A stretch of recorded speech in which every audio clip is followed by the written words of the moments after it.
That didn't happen. Kennedy, always the subject of intense retirement rumors, who finally announced his decision to leave the court Wednesday afternoon, shuffled right and never sided with liberals in the major 5-4 cases that split down familiar ideological lines. This term, Kennedy voted with his conservative colleagues in cases concerning issues such as the travel ban, religious liberty, voting rights, arbitration agreements, corporate liability and public sector unions.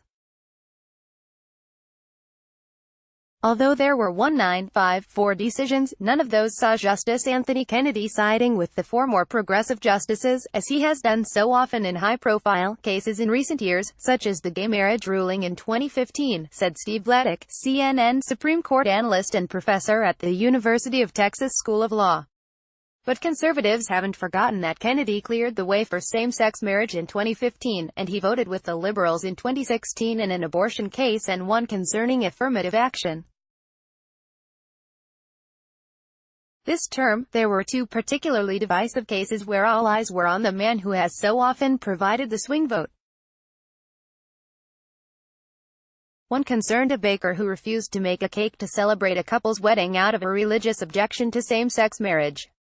The case, Masterpiece Cake Shop, brought two strands of Kennedy's jurisprudence together: LGBT rights and religious liberty. LGBT rights groups hoped he'd slammed the door shut on the baker in a ruling that would impact businesses throughout the country. Instead, he wrote for a 7-2 court in favor of the baker. The holding was carefully tailored to the case at hand but will have national impact nonetheless. But a few days later the court had the opportunity to take up a similar case of a florist for next term. The court did not have the appetite to step in again to rule more broadly.